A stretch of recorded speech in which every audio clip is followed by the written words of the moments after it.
हम इस समय मौजूद हैं लखनऊ के गोमती नगर में आम आदमी पार्टी कार्यालय में और यहाँ पर संजय सिंह के द्वारा बड़े ही गंभीर आरोप लगाए गए हैं। जाति जनगणना इस समय लाने पर बीजेपी पर बड़े गंभीर आरोप लगाए, क्योंकि उनका कहना है कि बिहार में जो चुनाव होने वाला है उसको देखते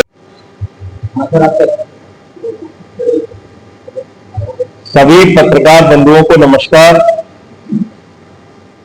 आज जाति जनगणना के मुद्दे पर आपसे बातचीत करने के लिए ये पत्रकार वार्ता बुलाई है। पिछले 3-4 दिनों से जाति जनगणना को लेके भारतीय जनता पार्टी बहुत उत्साहित है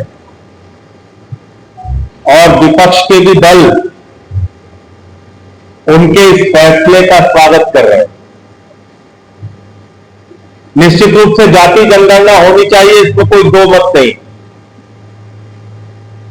जाति जनगणना की पैरोकारी हम सब लोग करते हैं, इसमें कहीं दो मत नहीं।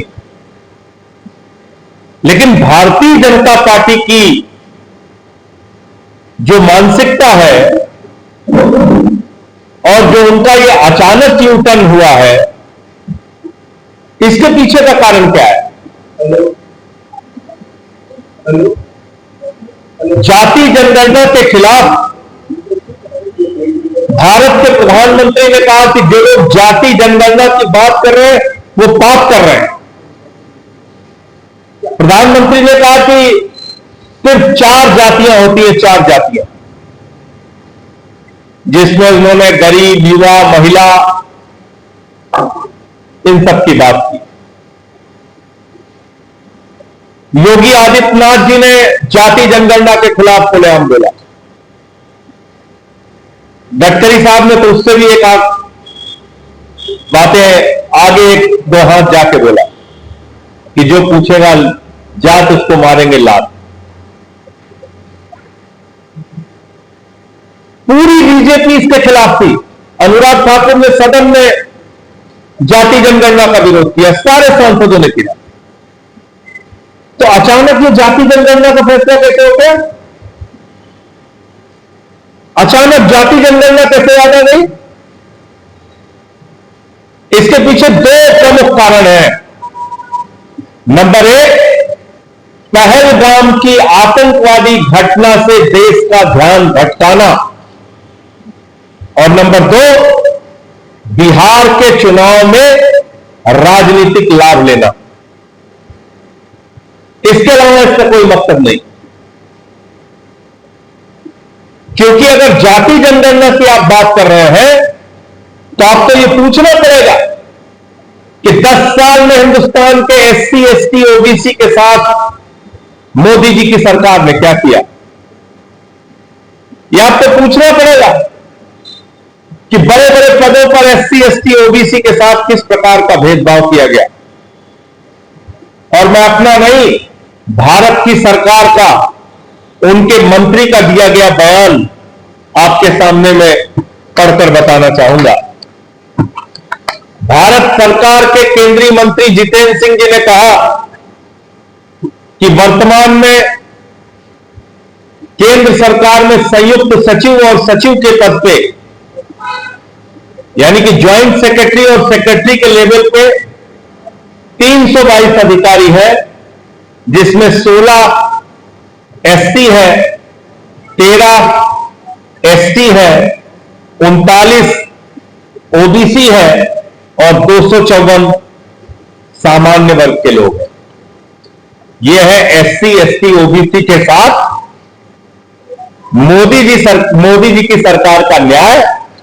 सेक्रेटरी और ज्वाइंट सेक्रेटरी के लेवल पे 254 सामान्य वर्ग के लोग हैं, 39 OBC है और 13 और 16 SC, ST है। इसके अलावा केंद्रीय विश्वविद्यालयों की अगर आप बात करें तो केंद्रीय विश्वविद्यालयों में 82% पद शेड्यूल कास्ट के खाली है शेड्यूल्ड ट्राइब के 93% पद खाली है और ओबीसी के 96% पद खाली है केंद्रीय विश्वविद्यालयों। इसके अलावा हाई कोर्ट के जजों की बात अगर हम करें, जहां पे आरक्षण की व्यवस्था नहीं है, जहां कोई आरक्षण की व्यवस्था नहीं है, जहां सरकार का इतना तो हस्तक्षेप है कि भाई जब आप जजों की नियुक्ति कर रहे हैं तो उसमें कितना प्रतिनिधित्व अलग अलग जातियों को दे रहे हैं, वो सुनेंगे तो आप हैरान हो जाएंगे। मैंने पार्लियामेंट में सवाल पूछा, पूरे देश के हाई कोर्ट के अंदर 661 जज है, 661 जज में शेड्यूल कास्ट के 21, शेड्यूल ट्राइब के 12, अनुसूचित जाति के 21, अनुसूचित जनजाति के 12 और ओबीसी के 78 और 550 जज सामान्य वर्ग के हैं। 661 में से पूरे देश की न्यायपालिकाओं में 550 जज सामान्य वर्ग के हैं। अब आ जाइए केंद्रीय विश्वविद्यालयों में एससी, एसटी, ओबीसी के लिए जो रिक्त पद है उसकी संख्या क्या है और उसकी असलियत क्या है। असिस्टेंट प्रोफेसर के पद पे अनुसूचित जाति के 1352 पद स्वीकृत है, 377 रिक्त है, 27% पद रिक्त है।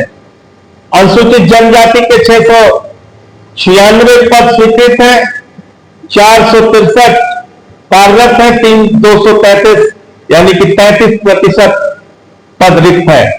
ओबीसी के 2178 ज्यादा जा रही है, जो ईडब्ल्यूएसपी है वो कम जा रही है। तो इसका मतलब जो ओबीसी है या एससी एसटी है उनके पिछड़ेपन के कारण या उनके आर्थिक रूप से, राजनीतिक रूप से, सामाजिक रूप से पिछड़ेपन के कारण आपने उनको आरक्षण दिया है, तो उसका क्या लाभ मिल रहा है उनको?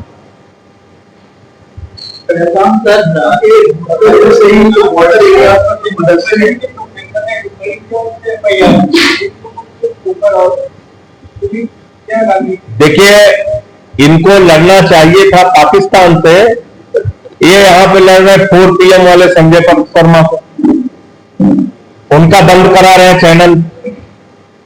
इनको लड़ना चाहिए था पाकिस्तान से, ये लखनऊ यूनिवर्सिटी के एक प्रोफेसर मेडुसा पे उस पर FIR करा रहे हैं। इनको लड़ना चाहिए पाकिस्तान से, तो ये घूम घूम के पत्रकारों को धमकाने में, टीवी चैनल को, यूट्यूब चैनल को धमकाने में लगे हुए। इसलिए मैं ये कहता हूं, ये सिर्फ संजय शर्मा का सवाल नहीं, आप दूसरे चैनल पे बातें शुरू करेंगे। भैया आप मुझे बताओ ना, वहां पर सिक्योरिटी फेलियर हुआ नहीं हुआ?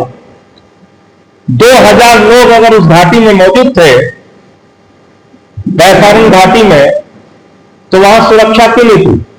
पुलिस क्यों नहीं थे? सेना के जवान क्यों नहीं थे? खुफिया तंत्र को जानकारी क्यों नहीं थी?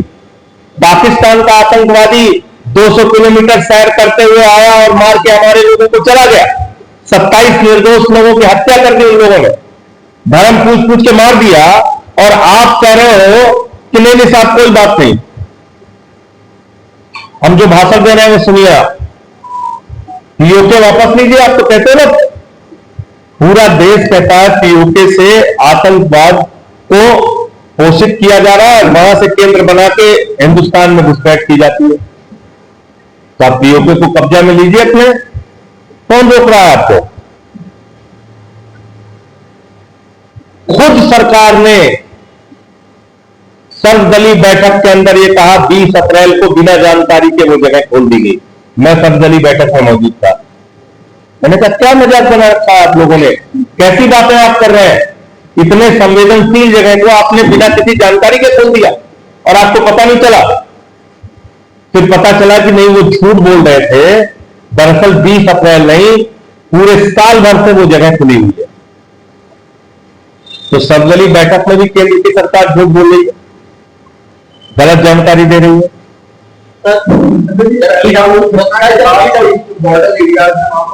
पर एक्शन हुआ है, 82 मदरसे आरक्षी लोग हैं और बुलडोजर एक्शन हुआ है, इस तरीके की चीजें। हालांकि सरकार का ये कहना है कि जो तमाम केस की जांच हुई उसमें कई चीजें निकल के सामने की बाद एक्शन हुआ। आप कैसे देखते हैं? तो वो पहलगाम की घटना का इंतजार कर रहे थे कि पहलगाम में जब हमारे 27 निर्दोष लोगों की जान चली जाएगी, उसके बाद एटीएस को ये जानकारी होगी कि इन मदरसों से गड़बड़ी हो रही थी, अब इसको तोड़ना जरूरी है। ये क्या बात ये विश्वसनीय लगती है? इसका मतलब अब तक आज सो रहे थे। उन मदरसों में गड़बड़ी हो रही थी, आपको तब पता चला जब 27 लोग हमारे पहलगाम में मार दिए गए।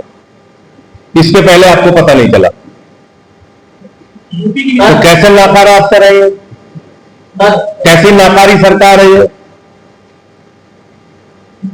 सर ईडब्ल्यूएस की जब सुनवाई चल रही थी सुप्रीम कोर्ट में, तो उस समय जस्टिस जेबी पार्टीवाला की एक बहुत ही स्पष्ट टिप्पणी, वो टिप्पणी ये थी कि आरक्षण जो है अनंत काल के लिए नहीं होना चाहिए।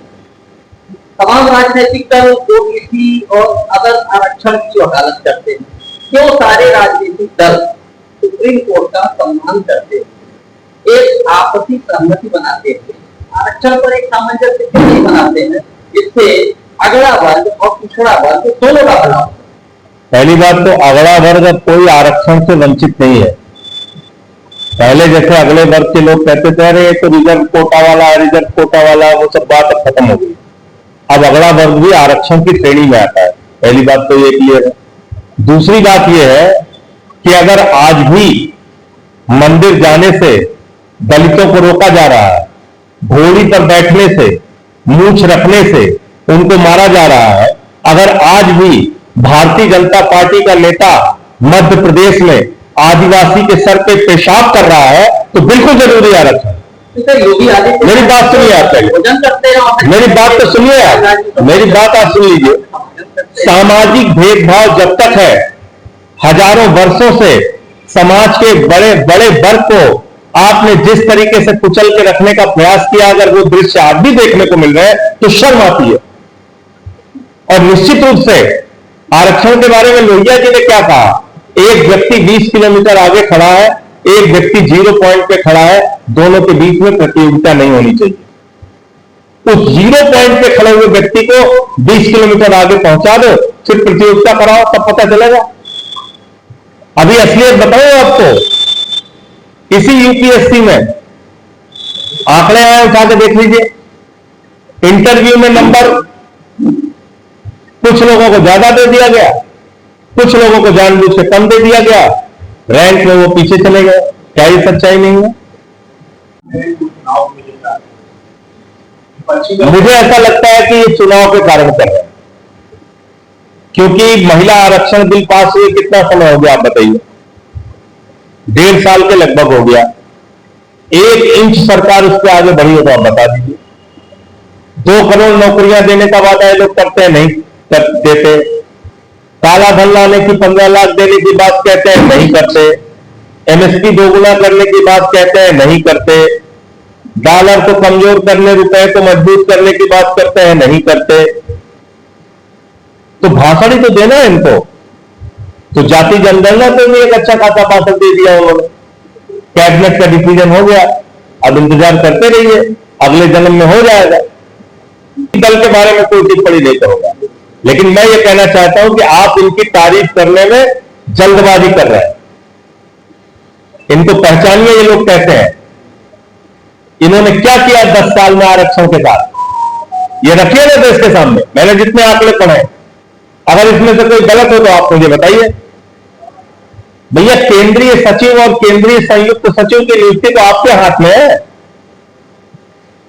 वहां आपने 322 अधिकारी में क्या % बिठा रखा है बताइए आप? SC ST OBC मिला के जिसकी 80% भागीदारी है, उसको 10% भी आपने, 15% आपने वहां पर जगह दे रखी है। अब देखिए, इसमें मैं टिप्पणी नहीं करूंगा। कब वो ओबीसी बने, कैसे वो ओबीसी बने, कितना वो ओबीसी है, कितना वो ओबीसी के भले के लिए कर रहे हैं, ये सब एक जैसे पिक्चर में आता है ना, इसके तमाम पात्र काल्पनिक है। तो ये उसी तरह की हालत है। आपको डाउट है कि मैं ये कुछ नहीं कह रहा हूं, मैं ये कह रहा हूं कि ओबीसी के भले के लिए 10 साल में किए गए उनके काम सामने दिखते नहीं, और जाति जनगणना का जिस प्रकार से उन्होंने विरोध किया था उसमें भी उनका कोई प्रेम एससी एसटी ओबीसी के लिए दिखता नहीं, और जिस तरह से अपने दोस्तों को सरकारी कंपनियां उन्होंने 10 साल में नीलाम की है और आउटसोर्सिंग के जरिए अलग अलग पदों पे मैंने आपको बताया, तो सफाई कर्मी हो, ड्राइवर हो, लिफ्टमैन हो, सिक्योरिटी गार्ड हो, क्लर्क हो, सारी जगह तो आपने आउटसोर्स करके प्राइवेट लोगों को बिठा दिया। आपका नौकरियों में आरक्षण दे रहे। नितिन गडकरी, योगी आदित्यनाथ और अनुराग ठाकुर के तमाम नेता और बहुत विरोधी थे जाति जनगणना के, और इनके बयान किया अभी ये सब बहुत। तो अचानक क्यों हृदय परिवर्तन हो गया? बिहार का चुनाव, बिहार के चुनाव में जाति जनगणना एक बड़ा मुद्दा बनता, इसलिए उन्होंने एक झुंझुना पकड़ा दिया बिहार चुनाव के पहले। और अब आप देखिए देश में चर्चा क्या हो रही है इस समय। पहलगाम की चर्चा, इनकी नाकामी पीछे हो गई, अब जाति जनगणना की चर्चा चल रही है टीवी चैनल पे। तो आपको क्यों डाउट है कि नहीं कराएंगे या साबित हो गई? देखिए डाउट इनके कृत्यों से है, इनकी सोच से है, इनकी विचारधारा से है। क्या यह सच नहीं है कि इसी उत्तर प्रदेश के अंदर ईडब्ल्यूएस की नियुक्ति के नाम पे या नॉट फाउंड सुटेबल के नाम पे आपने ओबीसी के, दलितों के, पिछड़ों के हाथ मारे? क्या यह सच नहीं? विश्वविद्यालयों में एक कैटेगरी आपने बना ली है नॉट फाउंड सुटेबल एनएफएस, और उसके नाम पे आप आउट करते जाते हैं एससी एसटी ओबीसी को। ये तो आंकड़े बोल रहे हैं ना खुले, आप उससे कैसे इनकार कर सकते हैं? मेरिट लिस्ट बन रही है, उसमें ओबीसी की जो मेरिट लिस्ट बन रही है वो ज्यादा जा रही है, जो ईडब्ल्यूएस की है वो कम जा रही है। तो इसका मतलब जो ओबीसी है या एससी एसटी है, उनके पिछड़ेपन के कारण या उनके आर्थिक रूप से, राजनीतिक रूप से, सामाजिक रूप से पिछड़ेपन के कारण आपने उनको आरक्षण दिया है, तो उसका क्या लाभ मिल रहा है उनको? से ही जो बॉर्डर एरिया की मदद से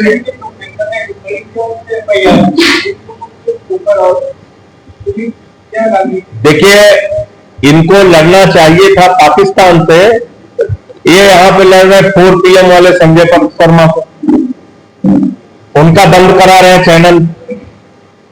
इनको लड़ना चाहिए था पाकिस्तान से, ये लखनऊ यूनिवर्सिटी के एक प्रोफेसर मेडुसा पे उस पर FIR करा रहे हैं। इनको लड़ना चाहिए पाकिस्तान से, तो ये घूम घूम के पत्रकारों को धमकाने में, टीवी चैनल को, यूट्यूब चैनल को धमकाने में लगे हुए। इसलिए मैं ये कहता हूं ये सिर्फ संजय शर्मा का सवाल नहीं, आप दूसरे चैनल पे बातें शुरू करेंगे। भैया आप मुझे बताओ ना, वहां पर सिक्योरिटी फेलियर हुआ नहीं हुआ? 2000 लोग अगर उस घाटी में मौजूद थे, वैशाली घाटी में, तो वहां सुरक्षा क्यों नहीं थी? पुलिस क्यों नहीं थे? सेना के जवान क्यों नहीं थे? खुफिया तंत्र को जानकारी क्यों नहीं थी? पाकिस्तान का आतंकवादी 200 किलोमीटर सैर करते हुए आया और मार के हमारे लोगों को चला गया। 27 निर्दोष लोगों की हत्या कर दी उन लोगों ने, धर्म पूछ पूछ के मार दिया, और आप कह रहे हो कि नहीं साहब कोई बात नहीं, हम जो भाषण दे रहे हैं वो सुनिए। पीओके वापस लीजिए, आप तो कहते हो ना, पूरा देश कहता है पीओके से आतंकवाद को पोषित किया जा रहा है, वहां से केंद्र बना के हिंदुस्तान में घुसपैठ की जाती है। तो आप पीओके को कब्जा में लीजिए अपने, कौन रोक रहा है आपको? खुद सरकार ने सर्वदलीय बैठक के अंदर ये कहा 20 अप्रैल को बिना जानकारी के वो जगह खोल दी गई। मैं सर्वदलीय बैठक में मौजूद था। मैंने कहा क्या मजाक बना रखा है आप लोगों ने, कैसी बातें आप कर रहे हैं? इतने संवेदनशील जगह को आपने बिना किसी जानकारी के खोल दिया और आपको पता नहीं चला।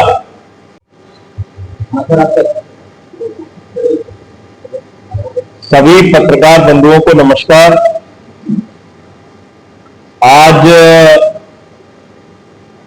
जाति जनगणना के मुद्दे पर आपसे बातचीत करने के लिए ये पत्रकार वार्ता बुलाई है। पिछले 3-4 दिनों से जाति जनगणना को लेके भारतीय जनता पार्टी बहुत उत्साहित है और विपक्ष के भी दल उनके इस फैसले का स्वागत कर रहे हैं। निश्चित रूप से जाति जनगणना होनी चाहिए, इसमें कोई दो मत नहीं। जाति जनगणना की पैरोकारी हम सब लोग करते हैं, इसमें कहीं दो मत नहीं। लेकिन भारतीय जनता पार्टी की जो मानसिकता है और जो उनका ये अचानक यूटर्न हुआ है, इसके पीछे का कारण क्या है? जाति जनगणना के खिलाफ भारत के प्रधानमंत्री ने कहा कि जो लोग जाति जनगणना की बात कर रहे हैं वो पाप कर रहे हैं। प्रधानमंत्री ने कहा कि सिर्फ 4 जातियां होती है, 4 जातियां, जिसमें उन्होंने गरीब, युवा, महिला, इन सब की बात की। योगी आदित्यनाथ जी ने जाति जनगणना के खिलाफ खुलेआम बोला। गडकरी साहब ने तो उससे भी एक बातें आगे 1-2 हाथ जाके बोला कि जो पूछेगा जात उसको मारेंगे लात। पूरी बीजेपी इसके खिलाफ थी। अनुराग ठाकुर ने सदन में जाति जनगणना का विरोध किया, सारे सांसदों ने किया। तो अचानक ये जाति जनगणना का फैसला कैसे हो गया? अचानक जाति जनगणना कैसे याद आ गई? इसके पीछे 2 प्रमुख कारण हैं। नंबर 1, पहलगाम की आतंकवादी घटना से देश का ध्यान भटकाना, और नंबर 2, बिहार के चुनाव में राजनीतिक लाभ लेना। इसके अलावा इसका कोई मकसद नहीं। क्योंकि अगर जाति जनगणना की आप बात कर रहे हैं तो आपको यह पूछना पड़ेगा कि 10 साल में हिंदुस्तान के SC, ST, OBC के साथ मोदी जी की सरकार ने क्या किया। यह आपको पूछना पड़ेगा कि बड़े बड़े पदों पर SC, ST, OBC के साथ किस प्रकार का भेदभाव किया गया। और मैं अपना नहीं, भारत की सरकार का, उनके मंत्री का दिया गया बयान आपके सामने में पढ़कर बताना चाहूंगा। भारत सरकार के केंद्रीय मंत्री जितेंद्र सिंह जी ने कहा कि वर्तमान में केंद्र सरकार में संयुक्त सचिव और सचिव के पद पे, यानी कि ज्वाइंट सेक्रेटरी और सेक्रेटरी के लेवल पे 322 अधिकारी है, जिसमें 16 SC है, 13 ST है, 39 OBC है और 254 सामान्य वर्ग के लोग हैं। यह है SC, ST, OBC के साथ मोदी जी की सरकार का न्याय। सेक्रेटरी और ज्वाइंट सेक्रेटरी के लेवल पे 254 सामान्य वर्ग के लोग हैं, 39 OBC है और 13 और 16 SC, ST है। इसके अलावा केंद्रीय विश्वविद्यालयों की अगर आप बात करें तो केंद्रीय विश्वविद्यालयों में 82% पद शेड्यूल कास्ट के खाली है। शेड्यूल ट्राइब के 93% पद खाली है और OBC के 96% पद खाली है केंद्रीय विश्वविद्यालयों। इसके अलावा हाई कोर्ट के जजों की बात अगर हम करें, जहां पे आरक्षण की व्यवस्था नहीं है, जहां कोई आरक्षण की व्यवस्था नहीं है, जहां सरकार का इतना तो हस्तक्षेप है कि भाई जब आप जजों की नियुक्ति कर रहे हैं तो उसमें कितना प्रतिनिधित्व अलग अलग जातियों को दे रहे हैं, वो सुनेंगे तो आप हैरान हो जाएंगे। मैंने पार्लियामेंट में सवाल पूछा, पूरे देश के हाई कोर्ट के अंदर 661 जज है, 661 जज में शेड्यूल कास्ट के 21, शेड्यूल ट्राइब के 12, अनुसूचित जाति के 21, अनुसूचित जनजाति के 12 और ओबीसी के 78 और 550 जज सामान्य वर्ग के हैं। 661 में से पूरे देश की न्यायपालिकाओं में 550 जज सामान्य वर्ग के हैं। अब आ जाइए केंद्रीय विश्वविद्यालयों में एससी, एसटी, ओबीसी के लिए जो रिक्त पद है उसकी संख्या क्या है और उसकी असलियत क्या है। असिस्टेंट प्रोफेसर के पद पे अनुसूचित जाति के 1352 पद स्वीकृत है, 377 रिक्त है, 27% पद रिक्त है। अनुसूचित जनजाति के 696 पद स्वीकृत है, 463 कार्यरत है, 233 यानी कि 33% पद रिक्त है। ओबीसी के 2178 पद स्वीकृत है, 1267 पद पे लोग कार्यरत है, 911 पद रिक्त है। चुनाव के लिए लाभ पाने के लिए बीजेपी पार्टी इस समय जाति जनगणना की बात कर रही है, जबकि उसे जाति जनगणना कराना नहीं है और ये केवल जुमलेबाजी की जा रही है। इस प्रकार की खबर के लिए बने रहे प्राइम भारत न्यूज पर।